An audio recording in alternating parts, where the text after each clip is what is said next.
Conceptrice, concepteur, bonjour. Alors, si vous suivez ma chaîne depuis quelque temps ou si vous la découvrez, j'aime beaucoup euh, utiliser des exemples réalisés par d'autres sur d'autres logiciels, notamment ici un exemple sur Katia V5. J'aime beaucoup utiliser les plans de définition tels qu'ils me sont proposés. Donc quand je trouve ces plans de définition, je suis tout content parce que ça me permet de vous montrer comment, avec Créo paramétrique, je m'y prends pour réaliser ce type de pièces et notamment comment on va gagner du temps en modélisant cette pièce, en essayant de respecter scrupuleusement le schéma de cotation qui est proposé sur l'exercice. On va l'analyser ensemble juste avant de commencer, et comment également je donc modélise cette pièce et en même temps je réalise sa mise en plan en réutilisant justement ce fameux schéma de cotation que j'essaye de de copier le plus possible. C'est un excellent exercice si vous voulez progresser en CAO, c'est voilà d'utiliser ces plans de définition et ensuite de modéliser la pièce en vous lançant comme défi de ne pas avoir à rajouter une cote ou ne pas devoir additionner ou calculer une cote. Dans l'exemple que l'on a sous les yeux, on a toutes les cotes nécessaires et suffisantes, on en a un peu trop, je vais vous expliquer pourquoi. Et donc, l'objectif, c'est vraiment de faire sa pièce et la mise en plan qui va avec, en respectant ce fameux schéma de cotation. Alors quand je vous dis par exemple qu'il y a peut-être certaines cotes surabondantes, euh, la cote d'épaisseur ici de 5 millimètres, on a une plaque qui est pliée, ou en tout cas on a ici un rayon de 2 millimètres à l'intérieur, et il n'y a pas de rayon au-dessus, donc on suppose que le rayon supérieur c'est les 2 millimètres plus l'épaisseur. Ça veut dire que cette épaisseur va se prolonger jusqu'ici, elle part d'en bas et elle va jusque là, mais peu importe, dans les deux cas, on a une des cotes de 5 millimètres qui est surabondante, donc on n'en utilisera qu'une seule. Et idem, on a une cote de 3 millimètres à cet endroit-là. Enfin, on trouve deux fois la cote de 3 millimètres pour le décalage, sachant que a priori, on a la même épaisseur de toile des deux côtés. Donc là aussi, on va réaliser cette pièce en n'utilisant qu'une seule des deux cotes. Alors, je vous promets que je n'ai pas vu la vidéo Zone Full of Learning pour voir comment il réalisait sa pièce. On la regardera après et je l'analyserai et je vous donnerai mon avis sur la façon dont il s'y prend avec Katia pour modéliser cette pièce. Voilà. Donc, on analyse un petit peu la pièce. Alors, dans la vraie vie, elle serait sans doute réalisée à partir d'une tôle pliée et puis d'un rajout d'un bout de métal soudé. Nous, on va considérer que c'est une pièce monobloc qui a été réalisée pour réaliser cette pièce par un moyen de fonderie. Mais encore une fois, dans la vraie vie, c'est pas comme ça qu'on fera. Alors, dans Créo, on va y aller. Je vais commencer par réaliser la partie supérieure. Ensuite, on va passer par l'autre partie euh, celle de la vue de gauche. Et puis, on va progresser comme ça petit à petit pour réaliser cette pièce. Je suis en train de réfléchir. Dans notre exercice, on aura quand même les deux cotes de 5 millimètres par la force des choses. À moins qu'on ne puisse faire en sorte, pour capturer l'intention de conception et avoir un modèle robuste, ouais, on va réfléchir pour finalement conserver qu'une seule cote. Je suis en train de réfléchir en même temps que je parle. Ouais, je vais changer mon fusil d'épaule justement. Et on va faire en sorte de n'avoir cette fois qu'une seule cote de 5 millimètres. On a cette cote de 40, cote de 85, cote de 100 millimètres. Vue dessus. Ok, allez, allons-y. Je commence par travailler sur mon plan de face. je commence une extrusion. Je vais forcer le trait sur cette extrusion au départ. Alors pour dessiner, pour esquisser rapidement, je fais 2 rectangles. Voilà, comme ça, c'est rapide. Je me mets dans la vue de projection et ensuite on va gentiment faire une petite misonnette. On va dégager les entités supplémentaires. Si je valide, si je m'arrête ici, vous voyez que dans Créo, il me montre les segments, des segments résiduels. Ces 2 segments-là, je vais les supprimer parce que ils sont en trop. Et j'ai mon schéma de cotation, une alerte, cette cote de 0, à quoi sert-elle? On va vérifier. Si je la modifie comme ça de façon dynamique ou si je mets une valeur, par exemple, de 10 mm, ben, je m'aperçois effectivement que mon modèle se décale par rapport à ma référence. Ok, qu'à cela ne tienne, je valide, je supprime la cote directement et je vais forcer une coïncidence avec ma référence qui se trouve là. Ensuite, on va rendre égaux les 2 segments de part et d'autre. Ça va me permettre maintenant, du coup, si je modifie la valeur de la cote, j'ai mes 5 mm et la cote supérieure, c'est 100 mm et cette cote-là, c'est 85 mm. Voilà, on est bien, on a respecté donc ce que je vous disais, c'est-à-dire qu'on a pour l'instant la cote de 5 mm qui est valable pour les deux parties de mon extrusion. Exceptionnellement, je vais également faire une chose, c'est qu'on voit ici, on a un rayon de 2 mm et on n'a pas de rayon supérieur, donc j'en conclus que le rayon de pli c'est 2 mm et qu'au-dessus, on a notre rayon qui fait, du coup, on en déduit que le rayon fait 7 mm. Ben, donc exceptionnellement, nous, ce que l'on va faire, c'est que l'on va réaliser le rayon directement dans l'esquisse. D'habitude, j'ai plutôt l'habitude de passer par une fonction de rayon. Vous voyez que là, les 2 centres ne sont pas au même endroit, c'est pas grave. Je vais déjà modifier la valeur du rayon intérieur, je vais mettre 2 mm, et je vais rendre concentrique, et du coup, enfin coïncident, et donc concentrique, les 2 rayons. On a du coup une surcontrainte qui est liée à une contrainte de verticalité, d'horizontalité, et une autre coïncidence, je vais supprimer cette dernière coïncidence.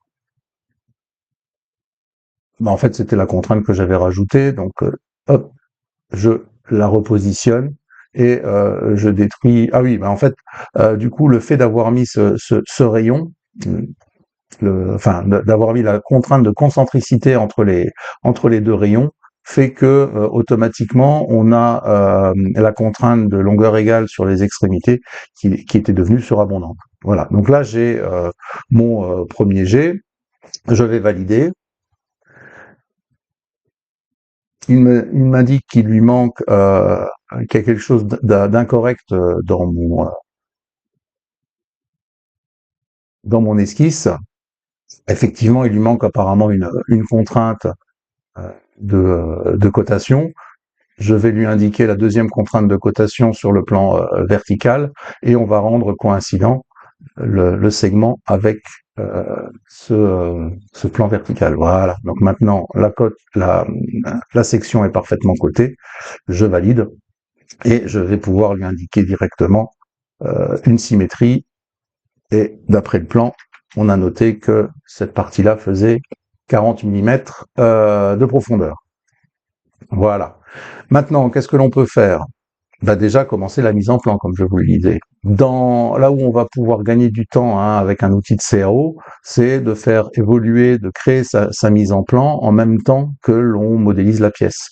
Donc je crée ma mise en plan, on va prendre un petit format A4 en format paysage, très bien, et on commence par placer notre première vue.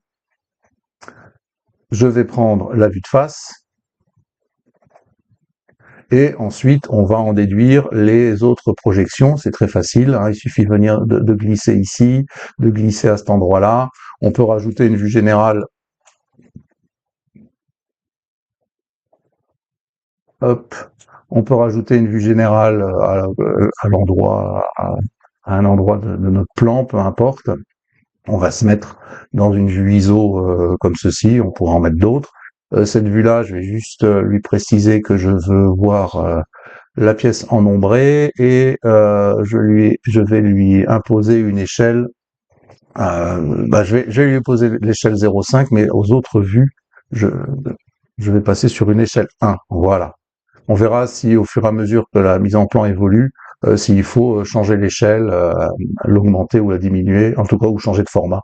On a bien le temps de le voir. Toujours est-il que maintenant que j'ai fait cela, je peux déjà faire apparaître sur les vues qui m'intéressent les cotes qui me semblent pertinentes. Par exemple, ici, la cote de 5 mm, la cote de rayon de 2. Les autres cotes, je vais les faire apparaître sur les autres vues. Par exemple, la cote de 100 mm et la cote de 40 sur cette vue-là. Et sur cette vue-là, on va faire apparaître la cote de 85 mm. Et je récupère les codes de conception.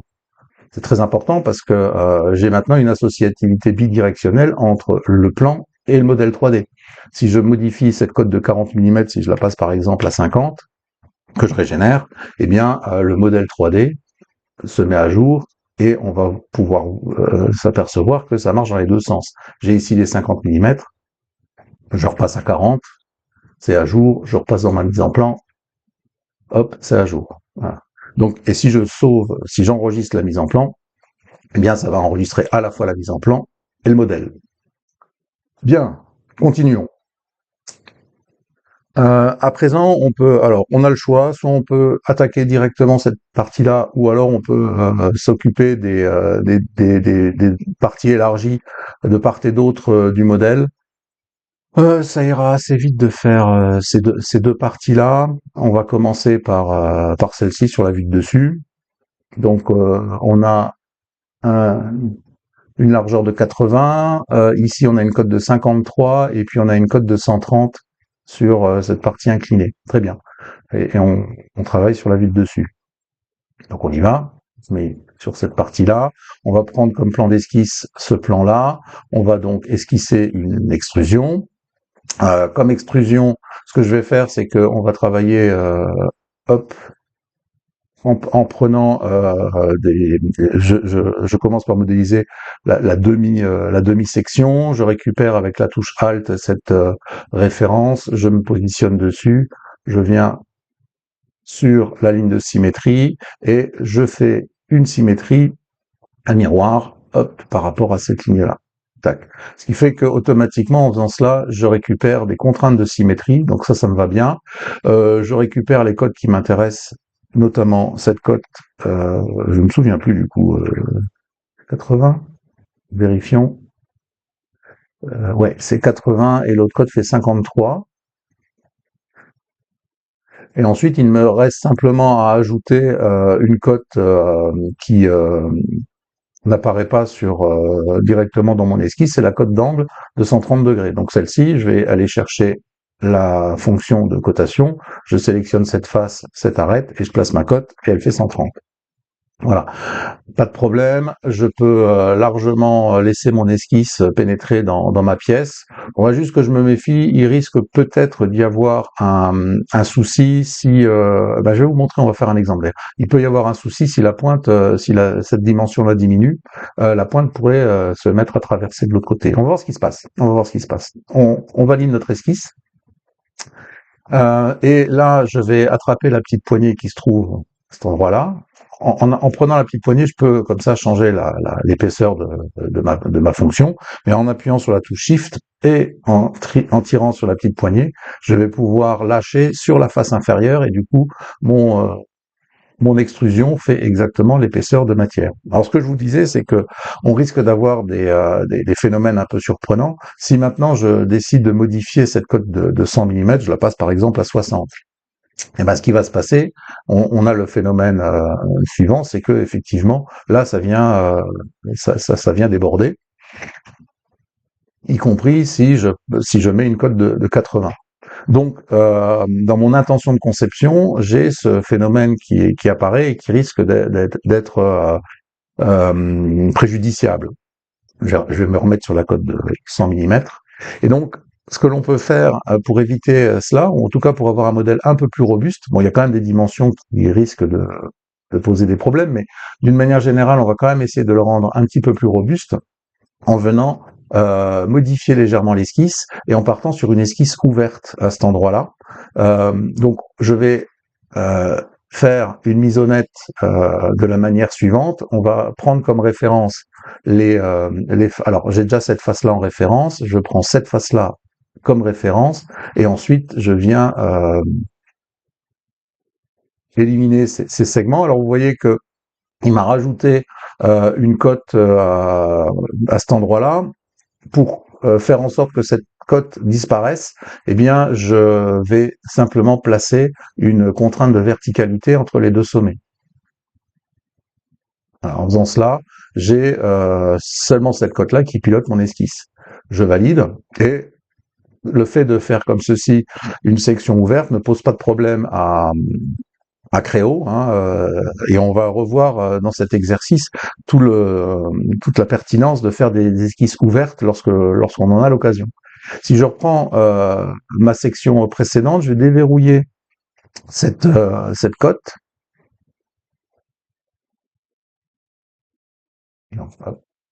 Voilà. Je prends la cote, elle est déverrouillée, donc ça veut dire que comme elle est déverrouillée, je peux venir ici,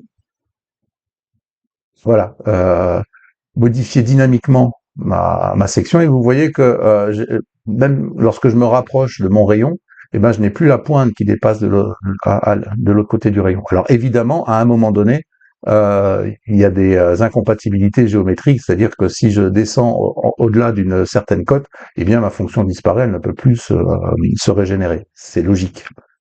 Bon, donc voilà, ça c'est fait. Et du coup, on peut réaliser la même opération de ce côté-là. On euh, réalise une extrusion. On va partir sur donc une esquisse classique. Hein, vous voyez maintenant comment ça fonctionne. Je viens avec la touche Alt sélectionner cette face. Il me la récupère comme référence.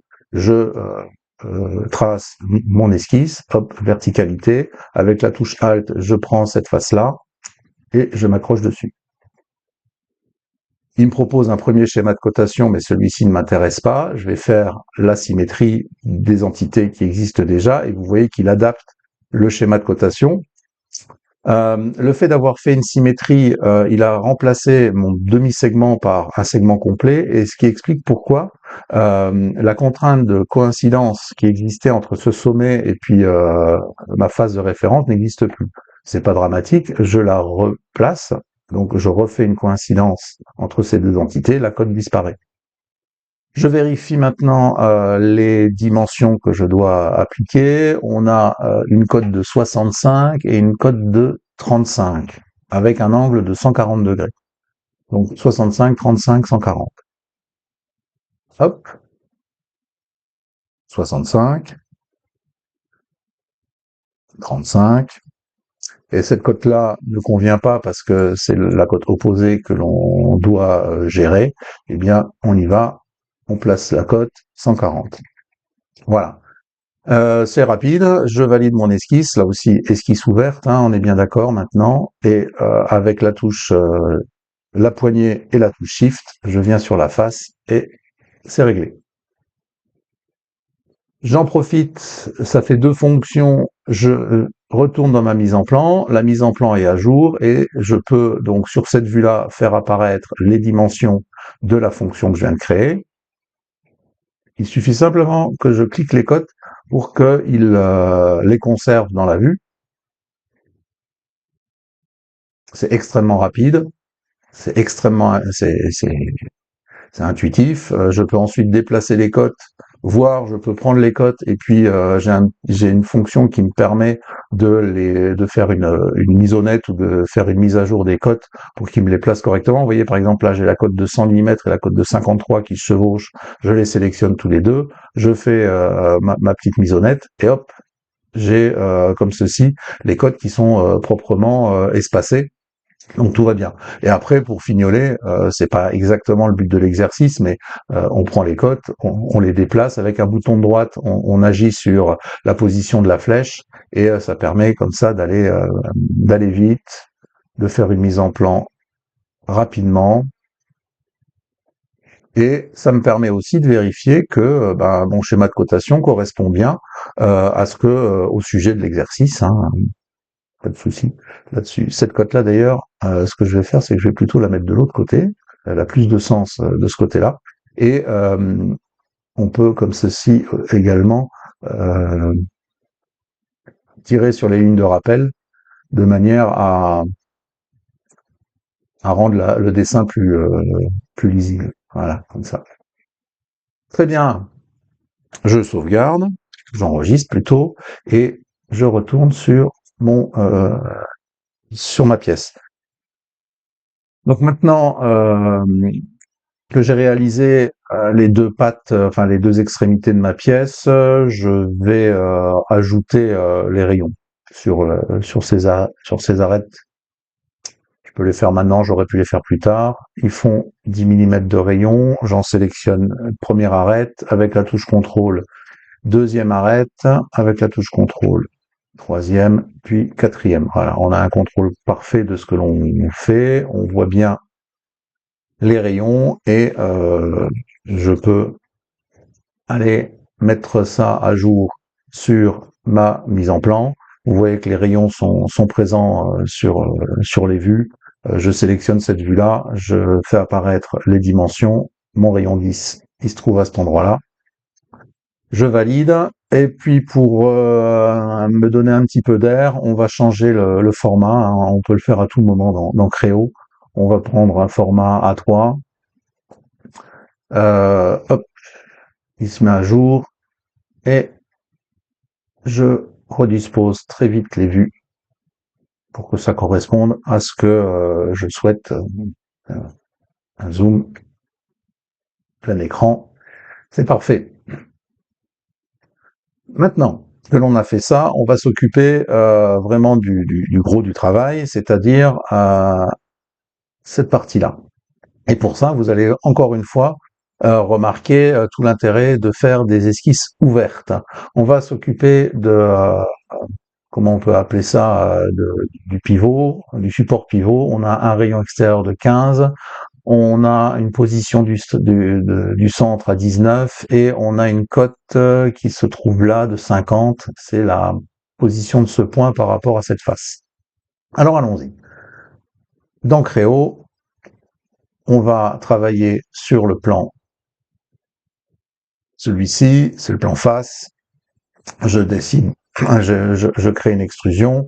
On va placer. Alors, ce qu'on va faire, c'est que on va se mettre un petit rectangle de construction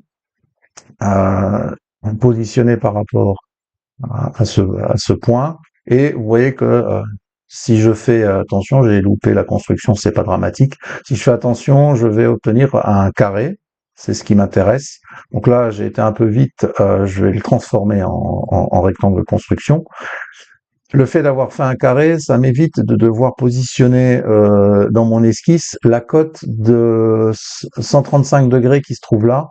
Et en fait, elle est à 135 degrés tout simplement parce que le centre de ce cylindre se trouve sur la diagonale à 45 degrés de ma pièce.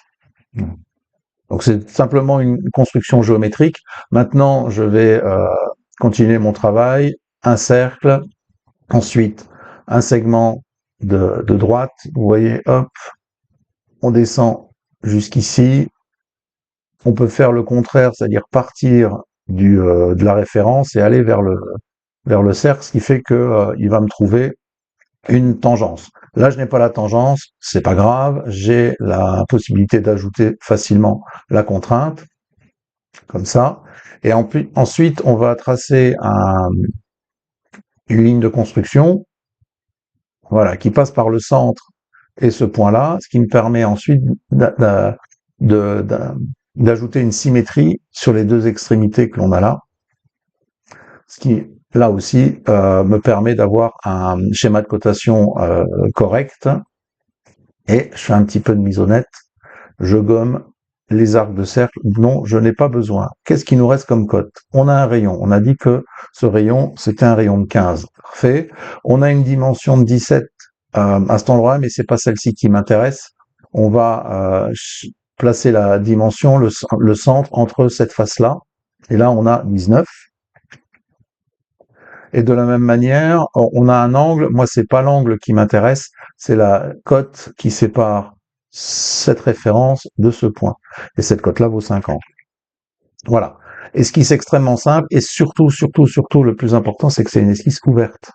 Je ne ferme pas, et puis surtout, je m'embête pas à aller récupérer le contour de ma géométrie. Ce qui fait que lorsque je vais la valider, eh bien, alors, vous avez ici la petite poignée qui dépasse de la pièce, donc la fonction n'a pas de sens. Et voilà. Donc maintenant, dès que je rentre dans la géométrie, ben, vous voyez que je vais avoir la forme qui m'intéresse et pas de matière de l'autre côté. On va juste lui préciser que c'est une forme par symétrie. Je suis sûr que le gars, quand il va faire ça dans Katia, s'il fait une forme miroir, une forme par symétrie, il ne pourra pas mettre la cote de 10, qui est la cote fonctionnelle. Hein. En tout cas, c'est la cote qui est dans le plan. Bah, lui, il mettra une cote de 5 de part et d'autre. Voilà. Donc là, j'ai réalisé ma géométrie, parfait. Je vais faire un petit tour dans ma mise en plan. Elle est là et vous voyez le fait de respecter les cotations, enfin le schéma de cotation, d'essayer de s'en approcher le plus possible. Et ben ensuite, il me suffit simplement d'aller faire mes courses dans les valeurs qu'il me propose pour compléter ma mise en plan. Le rayon de 15, hop, je le déplace un petit peu, et les deux cotes là, je les sélectionne et je lui demande de me faire une mise honnête, enfin de les redisposer. On verra encore après si on a besoin de modifier ce genre de position. La cote de 10, hop, on va la mettre là pour l'instant, et ces lignes de rappel, on les déplace. Voilà, parfait. On y va, on continue, on est sur notre... donc vous voyez, hein, vous voyez l'intérêt des esquisses ouvertes dans Créo. J'ai dessiné un arc de cercle, 2 segments, et j'ai la forme qui m'intéresse. On va s'intéresser maintenant à la découpe, en fait, à cette partie-là, avec ces découpes à chaque fois là enfin c'est pas des découpes, mais on a des toiles de 3 mm de chaque côté. On va retrouver ça ici aussi, donc on va voir comment on peut réaliser cela. Allons-y. On se place dans notre pièce, je mets sur le plan médian, je fais une extrusion. Je vais utiliser dans un premier temps les fonctions de décalage d'arête dans l'esquisse. Je prends le décalage d'arête, je vais chercher un décalage suivant une boucle complète. Je sélectionne mon arc de cercle et automatiquement il me propose la boucle complète qui est là avec une cote un peu importante. Moi je mets mes 3 mm pour l'instant. Donc pour l'instant j'ai obtenu ce qui m'intéresse dans un premier temps. Je valide et si je me mets en vue d'esquisse, j'obtiens cela. Ce qu'il nous faut aussi, c'est un cercle concentrique, voilà, qui vient se positionner sur. Alors non, j'ai fait une petite boulette. Alors c'est pas grave, je peux annuler ce que je viens de faire dans l'esquisse. Et en fait, si on regarde son plan, on s'aperçoit que ce cercle ici, enfin ces arcs de cercle, moi j'en conclus qu'ils sont tangents à la face, aux faces intérieures là de la pièce. Ok. Bon, on va s'en servir pour modéliser notre cercle. Avant, ce que je vais faire, c'est que je vais récupérer avec la touche Alt, par exemple, cette référence. On va tracer le cercle, voilà, et au moment où on trace le cercle, on récupère la référence. Ce qui fait que si je positionne mon cercle de façon concentrique, si je descends, hop, à un moment donné, voilà, j'attrape la tangence, c'est ça qui m'intéresse. Et en attrapant la tangence, mon cercle n'a pas de dimension. Donc là, on est dans un mode un peu avancé de l'esquisse. De la même manière, on va utiliser la fonction coin pour raccorder ces deux extrémités. Et là, vous voyez que petit à petit, les formes qui m'intéressent apparaissent. Il me suffit de venir faire ma misonnette. Donc, je vais enlever tranquillement les parties d'esquisse qui sont inutiles, qui ne m'intéressent pas. Voilà. Ah, il y a encore un petit bout qui est là. Il doit encore y a que... Voilà. À partir du moment où je vois que mon esquisse est ombrée, eh bien, ça m'indique que l'esquisse est parfaitement contrainte et fermée, donc je vais pouvoir l'utiliser. Et j'ai la cote de 3 mm. Vous voyez que par construction, je n'ai qu'une seule cote de 3 mm, je n'ai pas les deux cotes de toile que l'on voit sur l'exemple. Comme il rencontre de la matière, eh bien, il me propose de faire une découpe, mais pour l'instant que d'un seul côté. Je vais lui dire, bah ok, on fait la découpe des deux côtés, jusqu'à suivant ici, et jusqu'à suivant de ce côté-là. Voilà. J'ai fait une découpe complète. Je mets ma mise en plan à jour. Alors là, ça va être très simple, hein, parce que bah, je n'ai qu'une seule cote qui va apparaître, c'est cette fameuse cote de 3 mm. Hein. Et on peut toujours tester, mais les cotes sont pilotantes, et donc c'est ça tout l'intérêt à ce niveau-là, c'est de permettre de modifier les valeurs et de voir que le modèle 3D se mettra à jour. Par exemple, si je décide de passer à une épaisseur de 4 mm, je régénère, hop, c'est à jour. 3 mm, je régénère, c'est à jour. Modèle robuste, la géométrie se met à jour proprement, pas de souci. On continue. Comment faire maintenant pour respecter une autre cote qui est un peu difficile à voir, mais vous avez juste là une cote de 2 mm qui nous indique le décalage qui existe entre la toile centrale de cette forme et le bord. Hein. On a ici une épaisseur de 10 mm et on a un petit décalage de 2 mm. Et il faut remplir cette géométrie. Bon, comment va-t-on s'y prendre?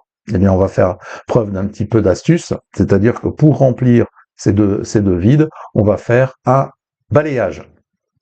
Ce balayage, on va utiliser une esquisse pour définir la trajectoire. Donc, je vais la créer à la volée, hein, cette esquisse. Je n'ai pas besoin de la créer avant. Je vais me positionner sur ce plan-là pour aller esquisser un segment qui va démarrer à partir d'ici à peu près et qui va aller jusque-là à peu près. Parce que ce que je vais faire, c'est que je vais le rendre symétrique par rapport au plan médian, qui est représenté par cette référence, et ensuite je vais mettre une cote entre son extrémité et le bord de mon épaisseur. Hop. Et c'est les 2 mm que je recherche. Alors je pense que j'ai fait, voilà, vu que j'ai dessiné en 3D, il y a des choses parfois qui sont pas visibles. Voilà, j'ai mis les 2 mm, et donc à partir de ce moment-là, je vais pouvoir dessiner mon contour. Donc ce qu'on va faire, alors on a le choix, le contour, ce que je vais faire, c'est que je vais utiliser des projections d'arête. On va aller choisir dans un premier temps la boucle complète autour de cette arête, et ensuite une nouvelle projection, pareil, la boucle complète qui part de cette arête. Voilà. Il m'a pris l'intérieur de chaque découpe, je valide, et j'ai maintenant la toile intérieure qui respecte, bien évidemment, le schéma de cotation. Alors, On peut, comme il l'a fait, rajouter une vue en coupe pour modéliser cela, ou alors ce que l'on peut faire, cette vue-là, on peut modifier ses caractéristiques, ses propriétés, et au niveau de son affichage, on peut lui demander de faire apparaître des lignes cachées. Voilà, et comme ça. On a, alors je sais pas si vous voyez bien, mais on a cette fameuse, on voit la découpe, et si je fais apparaître mes dimensions, bah, j'ai cette cote de 2 mm qui m'intéresse. Hop, je la sélectionne à partir d'ici. Parfait. Oui. Voilà, voilà. Donc, je suis toujours OK avec mon défi, qui est de faire une pièce qui respecte le schéma de cotation proposé par l'exercice. On en a presque terminé, en tout cas pour cette partie-là. Maintenant, des choses plus simples à réaliser. Typiquement, le bossage de 20 mm, hein, cylindrique, avec la découpe intérieure. Donc on y va, on va faire les choses dans l'ordre. On va réaliser sur cette face-là donc une extrusion. On va récupérer, on va esquisser un cercle en récupérant le centre du cercle existant. Hop, c'est fait. Je valide. Pas de cote, hein, forcément. Enfin, pour l'instant, pas de cote. La seule cote que l'on va rajouter, alors vous voyez, il rend compte de la matière. Moi, je veux ajouter de la matière, donc j'enlève cette notion de découpe. Elle est symétrique, donc je pars sur du symétrique, et la longueur totale, c'est 20 mm. Voilà, hop, ça c'est fait. Ensuite, on voit que du coup, le fait d'avoir extrudé un cercle, je récupère un axe. Donc ça va être intéressant parce que ça va me servir à faire la découpe intérieure. C'est un trou avec un lamage, diamètre 15 le perçage, et un lamage de 20 mm des deux côtés, avec le lamage fait 5 mm de profondeur de chaque côté. Donc ça, moi, je vais le faire sous la forme d'une forme de révolution. La forme de révolution, hop, on y va. Je vais la dessiner sur un plan qui n'existe pas encore, donc je vais le définir à la volée. Et ce plan que je définis à la volée, il va passer par cet axe. Et avec la touche contrôle, je sélectionne ce plan-là. Je vais lui dire que on est parallèle. Et j'ai maintenant mon plan d'esquisse sur lequel je vais pouvoir dessiner. On va se mettre en vue d'esquisse. Voilà. On va tracer son axe de révolution qui passe par l'axe du, du cylindre, et puis ensuite, hop,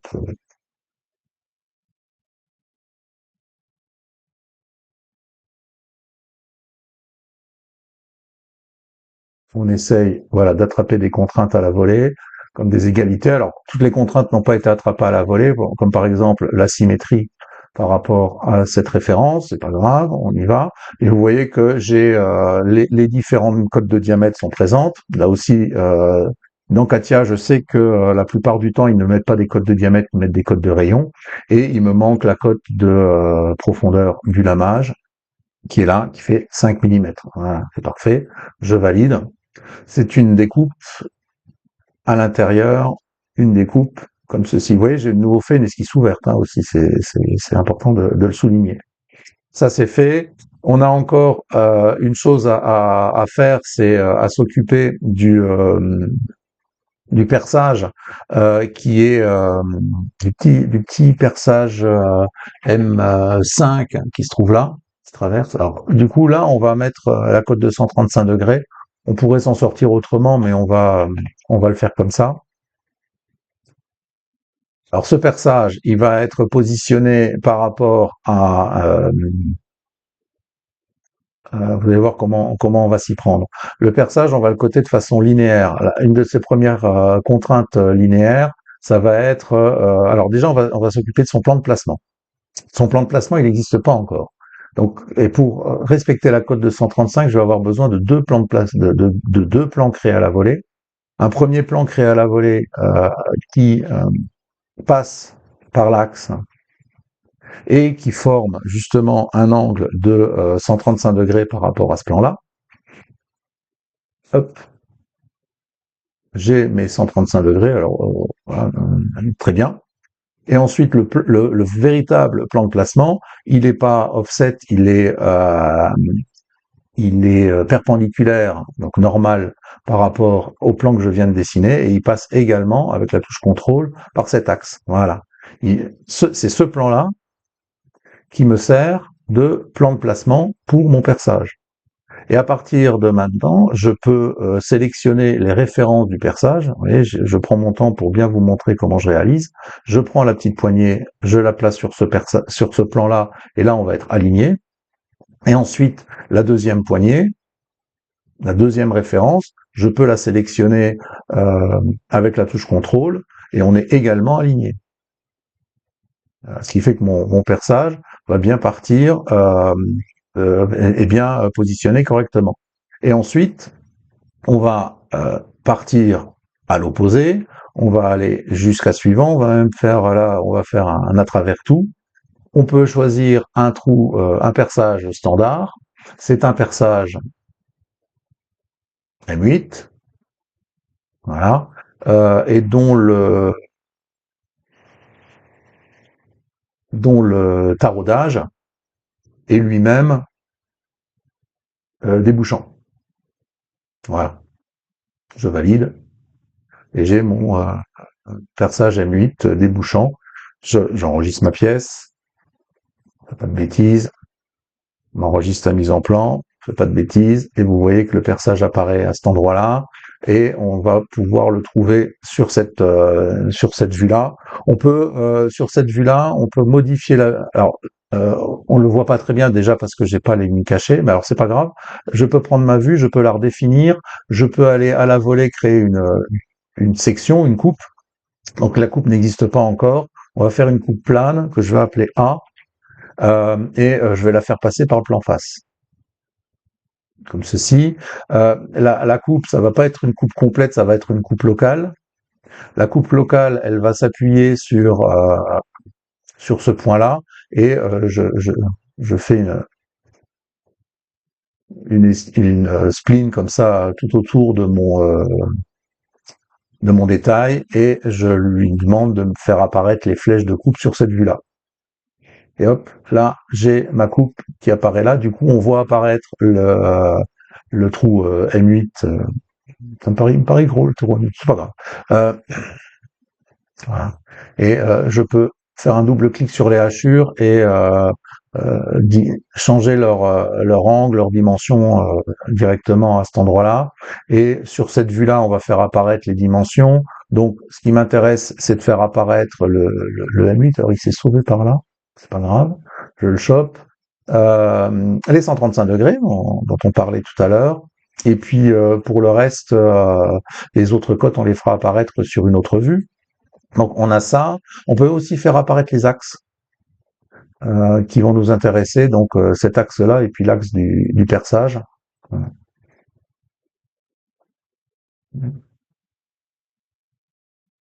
J'ai mon M8.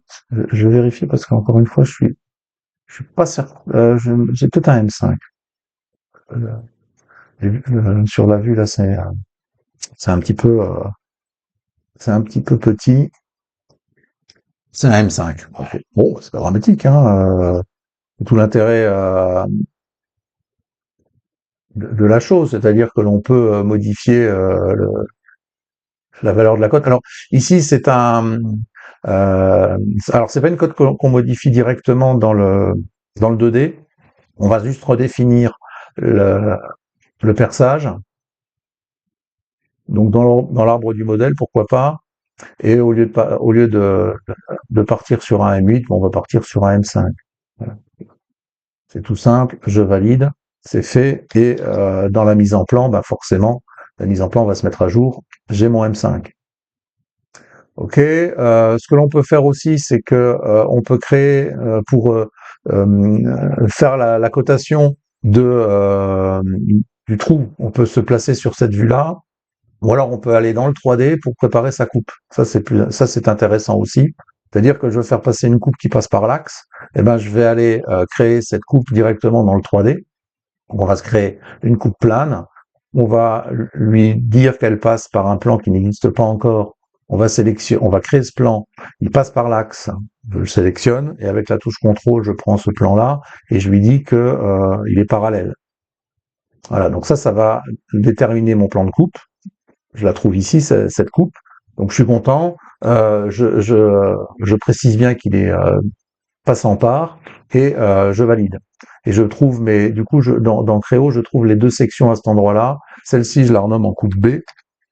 Voilà. Je peux directement dans le modèle 3D venir modifier, par exemple, son hachurage.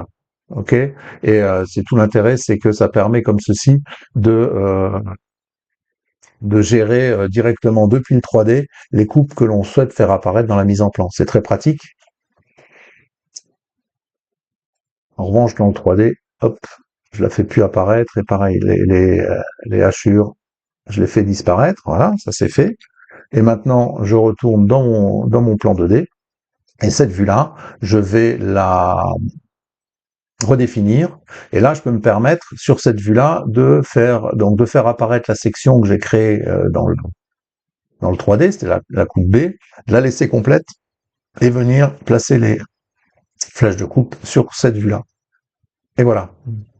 Ça me permet ici de faire apparaître les axes. Alors, donc j'ai un axe qui passe par là.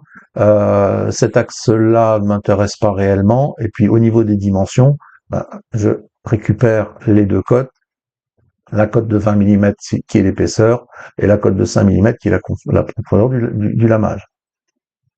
Voilà. Mon axe, je peux décider de changer sa représentation. Alors je vais mettre dans le mode annotation. Voilà. Et je peux étendre comme ça l'axe. Je peux déplacer la mention section BD. Et puis je peux, si je sélectionne ces deux cotes, je peux simultanément modifier leur ligne de rappel. Voilà, c'est bien. La cote de 5, elle, sa ligne de rappel va jusqu'ici, etc., etc. Voilà comment on progresse dans une mise en plan avec Créo. On y va petit à petit, au fur et à mesure, à chaque fois qu'on rajoute une dimension, enfin une fonction, une dimension ou autre dans le 3D, eh ben on fait un petit tour dans sa mise en plan pour la mettre à jour. Ce qui fait que à la fin, lorsque vous avez fini de concevoir votre pièce, eh bien votre mise en plan elle est faite. Et surtout, vous n'avez recréé aucune cote.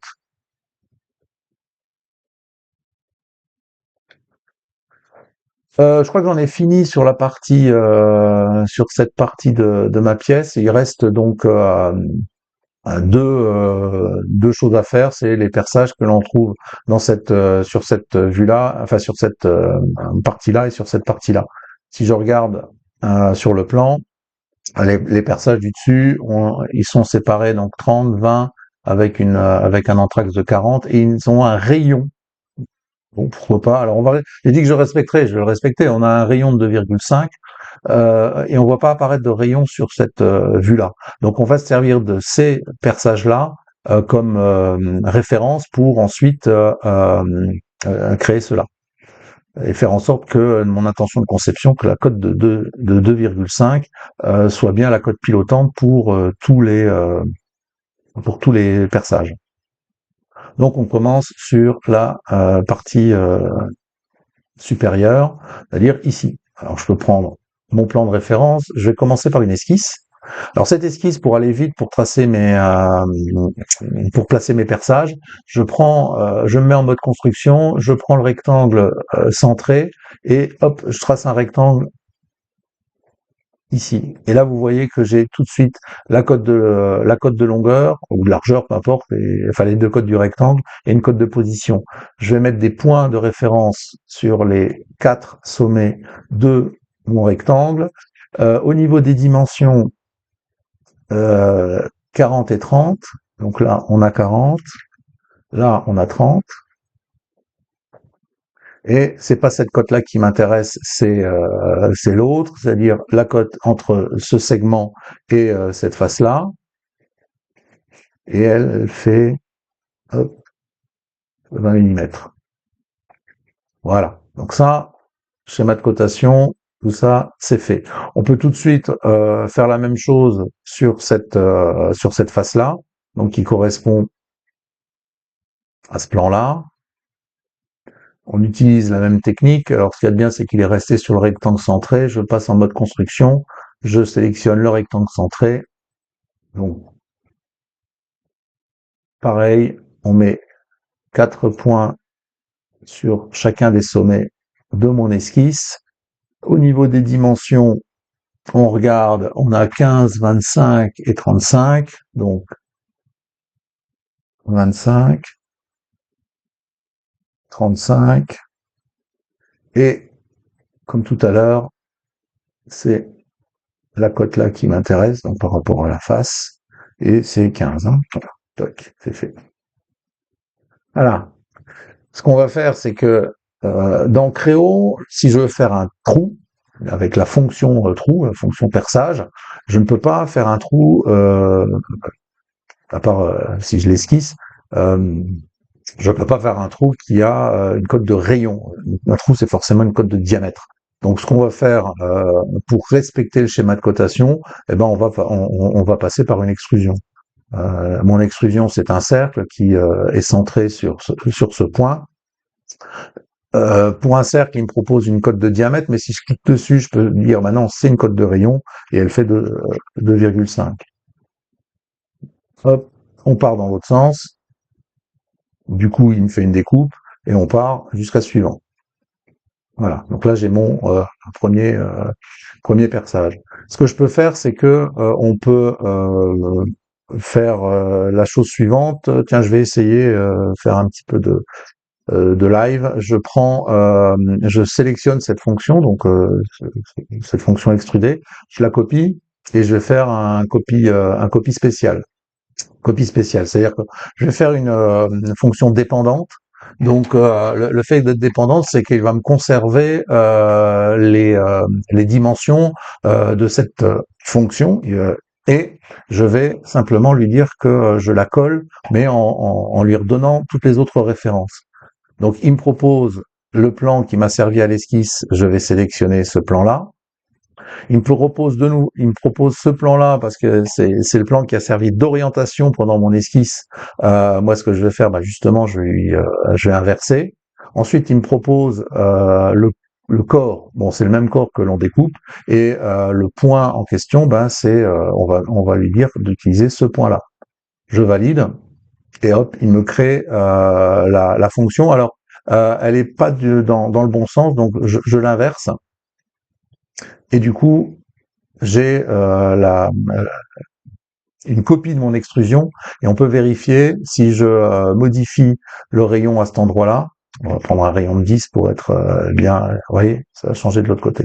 Donc, on respecte l'intention de conception, c'est-à-dire que c'est la même valeur de rayon qui pilote les deux découpes. Hop. Allez, c'est bien, on enregistre notre pièce et on va aller sur la mise en plan pour voir un petit peu ce qu'il nous propose. Donc sur cette vue-là, si je fais apparaître les dimensions, on va retrouver donc les positions de mes perçages. Voilà, on va retrouver la cote rayon de 2,5 et sur cette vue-là, on aura les trois cotes qui se trouvent là. Pas de cote de rayon, bien évidemment. Moi, ça me va bien. Éventuellement, on peut faire apparaître l'axe du perçage. Je le sélectionne. On peut faire la même chose ici. Hop, voilà. Ça c'est fait. On récupère. Alors, ce qu'on peut faire, c'est, vous voyez, là, les cotes qui se chevauchent. Je sélectionne toutes ces cotes. Un petit clean-up là. Et c'est bon, elles sont décalées. Là, on est bien. Il n'y a pas de problème. Cette cote-là, on va fermer cette fenêtre. Voilà. Et là-dessus, on va faire pareil ici. Hop. On peut même sélectionner toutes les cotes que l'on a là. Une petite misonnette et c'est parfait. J'enregistre. Et maintenant, pour finir, on va sélectionner, on va faire des répétitions.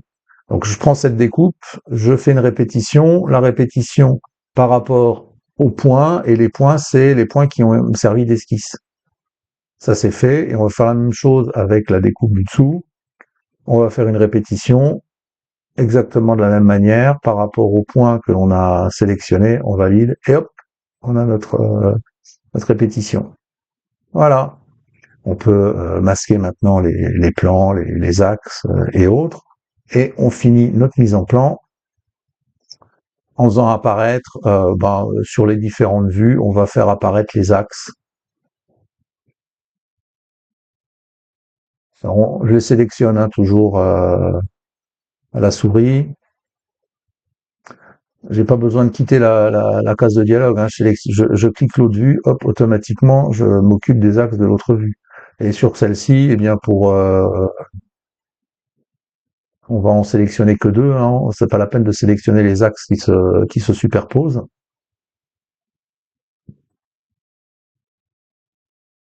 Voilà, c'est parfait. On enregistre.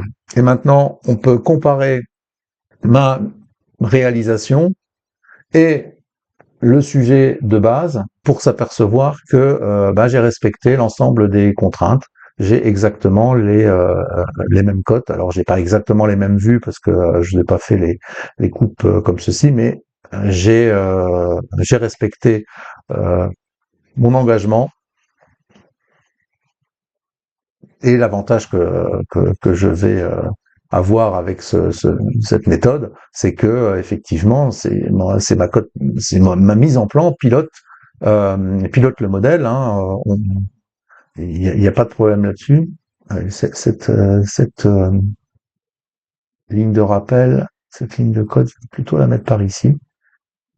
C'est peut-être un peu mieux. Hop. Et c'est agréable lorsqu'on a la mise en plan de pouvoir directement depuis la mise en plan venir modifier les valeurs de cote.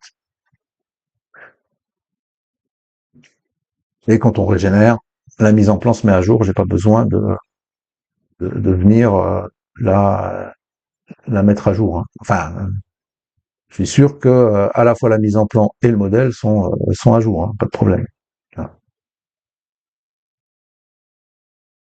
Alors maintenant, pour terminer, on va retourner sur la vidéo et on va essayer on va voir comment il s'y est pris.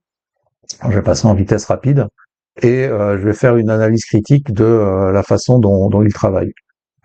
Honnêtement, j'ai pas vu hein, ce qui est, comment sa vidéo, donc je la découvre. Vous voyez, alors il fait son rectangle, il va, je pense, mettre des contraintes de symétrie, même pas. Donc, ok, il met ses dimensions. Vous voyez que dans Katia, hein, la cotation n'est pas automatique. À chaque fois, ça demande à l'utilisateur d'aller chercher dans les menus les fonctions de cotation, de les mettre en place, de les modifier. Ça prend beaucoup, beaucoup de temps. Ensuite, voilà, il complète son esquisse et il essaye de faire du premier coup la totalité de la forme. Là où moi, je m'y suis pris en deux fois. C'était aussi pour respecter, voilà, l'engagement que j'avais pris, c'était d'avoir un schéma de cotation qui corresponde à son plan. Très bien. Bon, à la limite, c'est pas dramatique. Et vous voyez que là aussi, dans les mauvaises pratiques, moi je considère ça comme une mauvaise pratique. Il vient directement dans son esquisse positionner donc ces fameux perçages.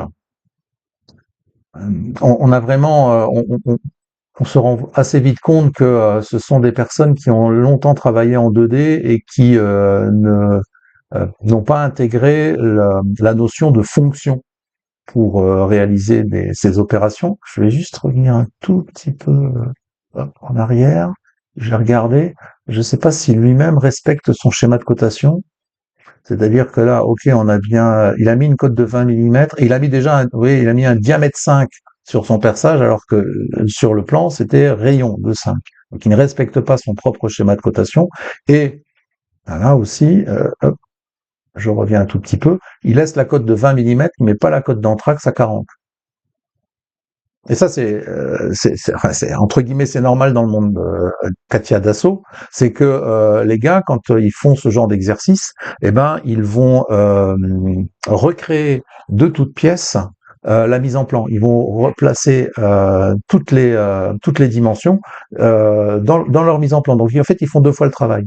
De la même manière, Ok, non, non, ok, il extrude et après il réalise les rayons. Il y a quand même quelque chose qui m'intrigue.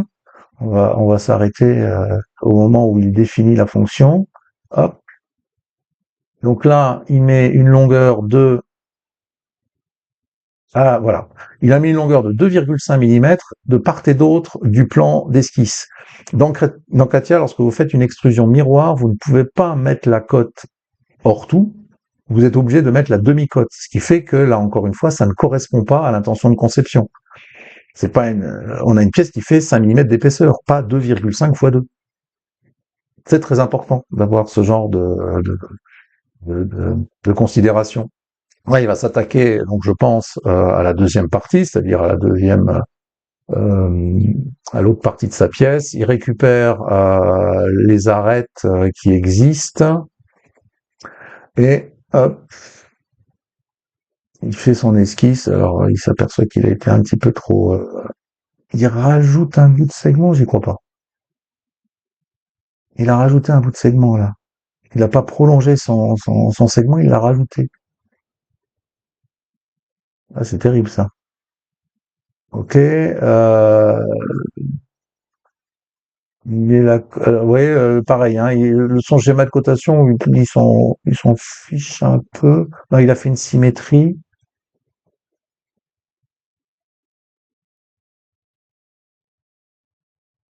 Là, qu'est-ce qu'il va nous faire? Il nous met les 50 millimètres. Je sais pas où il les trouve les 50 millimètres dans son plan. Il met les 85 millimètres. Il met sa cote d'angle de 130. Euh, c'est faux. Enfin, c'est faux. Son esquisse est faux. Et en plus, il a deux segments au lieu d'en avoir qu'un seul. C'est son esquisse pour l'instant. Ouais, hop.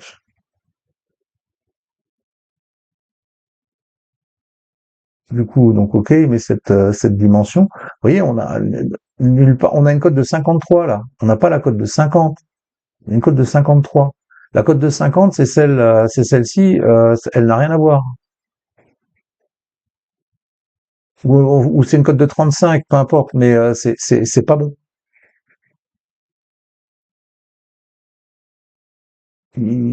Alors, oui, alors j'ai compris. C'est que dans le plan de définition, on a ce segment-là, il fait 35 et c'est la cote qui apparaît sur la mise en plan. La cote de 50, elle sert à autre chose, elle sert à la deuxième partie de la pièce. Mais lui, comme il a mis cette cote-là, dans sa tête, il fait une soustraction 85 moins 35 égale 50.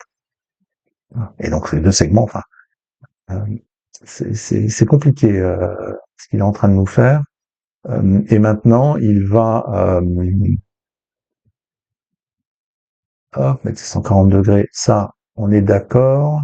Et pareil, excès de précipitation, il lit 2,5 et il met un diamètre 5. Il va faire les quatre perçages dans la même opération.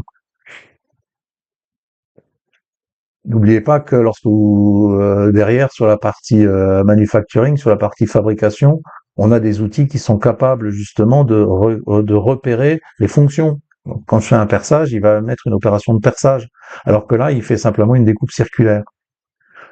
Pourquoi est-ce qu'il met deux fois la cote alors qu'il devrait mettre une contrainte d'horizontalité entre les deux perçages? Voilà. Vous voyez, il, il, il essaye de faire un exercice en partant d'un plan de définition. Là, maintenant, il met une vraie cote de 5 millimètres, mais à aucun moment il respecte les dimensions. Ok, là, il va faire son rayon. Il aurait pu faire les quatre arêtes en même temps, comme moi je l'ai fait. Et maintenant, je suppose qu'il va faire le rayon intermédiaire. Ah non, il s'attaque à cette partie-là.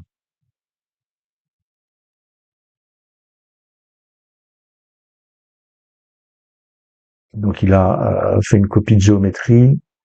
Ah, maintenant, il fait le rayon. Euh,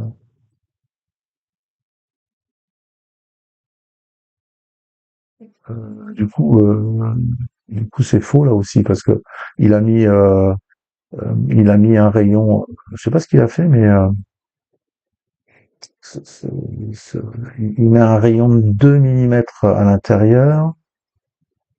Et là, qu'est-ce qu'il fait?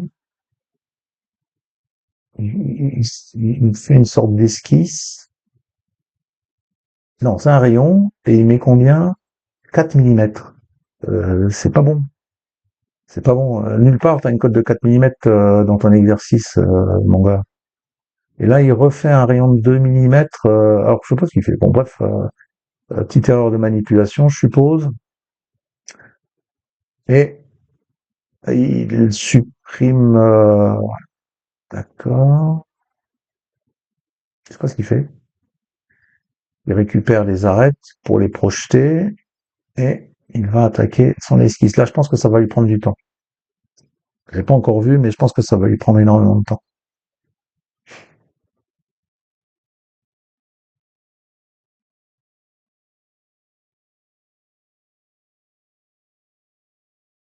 Bon, ok, alors donc il a analysé son plan, il met les cotes de 19 millimètres, il en met deux, et encore, je crois qu'elle est, il code pas bien, il code pas au bon endroit, parce que la cote de 19, elle est par rapport à l'intérieur de la pièce, elle n'est pas par rapport à l'extérieur. Or, si on regarde comment il fait lui, ses dimensions, le 19, hop, ouais, il la met par rapport à l'extérieur de la pièce. Tac. Donc là, et il met 19. Et là, pareil, il met 19. Moi, j'avais mis, vous vous souvenez, j'avais mis un carré, mais j'ai bien fait attention de côté par rapport à l'intérieur de la pièce et pas par rapport à l'extérieur. Donc, en fait, il fait une erreur de lecture de plan.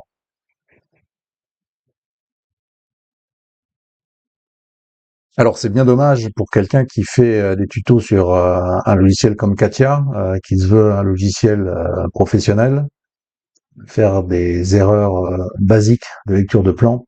C'est c'est vraiment C'est vraiment bien dommage. Donc, allez, on va le laisser faire. Il se rendra peut-être compte de son erreur.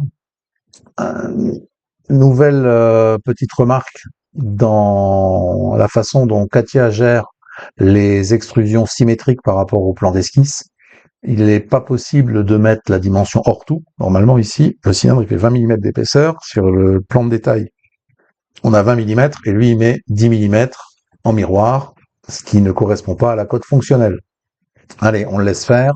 Et je pense que pour la suite, ça va devenir vraiment catastrophique et ça va être très laborieux pour la suite de sa modélisation. Euh, on va le laisser se débrouiller. Alors, deux segments. Il réussit à choper des tangences. Alors, pour réussir à attraper les tangences, il a dû d'abord, évidemment, faire une projection de l'arête du cylindre sur son plan d'esquisse, sachant que Katia, j'ai l'impression que Katia n'est pas capable de créer directement des contraintes entre une surface d'un modèle 3D et les esquisses que l'on trace donc en mode esquisse pour faire sa pièce. La façon dont il s'y prend, moi, ça me laisse perplexe parce que il met des dimensions qui n'apparaissent pas sur son plan. Euh, Tiens, qu'est-ce qu'il fait? Ah oui, donc ça doit être pour spécifier dans son plan. Ouais, il est en train d'attaquer en même temps la, la toile, la partie cette partie-là, avec le petit décalage, l'épaisseur 3, le renfoncement de 2 millimètres, ouais, c'est ce qu'il est en train de faire. Maintenant, il le fait, ouais, je sais pas, on va regarder, on va continuer à regarder ce qu'il fait. Peut-être que je vais un petit peu accélérer. Euh, il fait des projections de segments. A priori, on peut pas projeter, ou il sait pas le faire, on peut pas prendre directement la face et faire son intersection avec le plan d'esquisse. Ok, j'accélère un peu parce que c'est très long. Donc là, Du coup, il supprime des cotes, il en remet, il recommence son travail. Il nous explique quelque chose sur cette cote de 50, mais il met pas la bonne cote. Non, là, il a géré simplement une, une coïncidence. D'où sort cette cote de 50? On peut imaginer que c'est la cote de 100 moins 50, mais je pense pas que ce soit le cas. Euh, allez, on avance. Je sais qu'en général, quand on regarde les tutos Katia, euh, dès que les gars attaquent des esquisses, des zones compliquées de leur pièce, ça devient compliqué, compliqué. C'est laborieux, c'est très très laborieux. Ils essayent de tout faire en même temps, ce qui n'est pas vraiment pas une bonne méthode de travail. Il faut faire des choses plus simples. Tiens, un truc là aussi. Pourquoi il y a deux segments là, alors qu'il ne devrait en avoir qu'un seul? Pourquoi il en a fait deux? Et là, il se bat pour les rendre collinéaires. Euh, Pourquoi est-ce qu'il a ce diamètre 50 et ça ne le choque pas d'avoir cette telle différence entre son cylindre et cette partie-là? Je sais pas, bizarre. Ça le choque pas. Et là, apparemment, il rencontre un problème de sous-contrainte. Je sais pas pourquoi.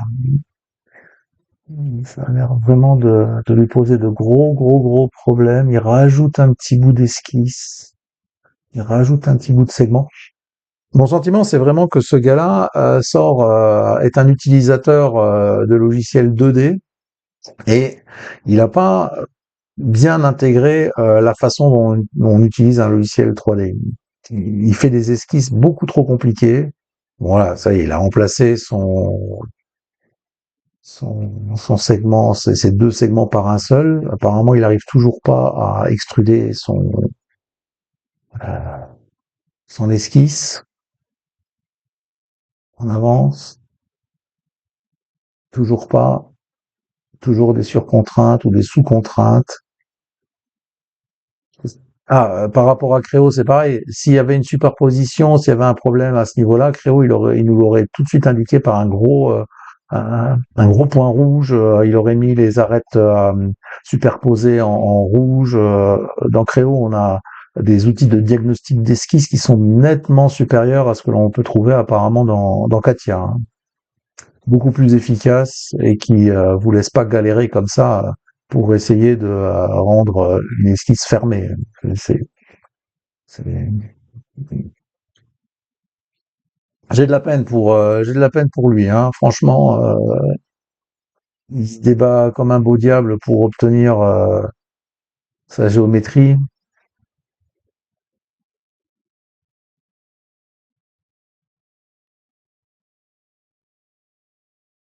En voyant cette pièce, de toute manière, je savais déjà que ce gars-là, enfin que ça serait galère. Hop, on s'arrête 2 minutes. Comment il fait son compte? Donc, il est sur une demi-extrusion pour le moment. Et qu'est-ce qu'il va faire? Il fait une géométrie miroir. OK. Hop.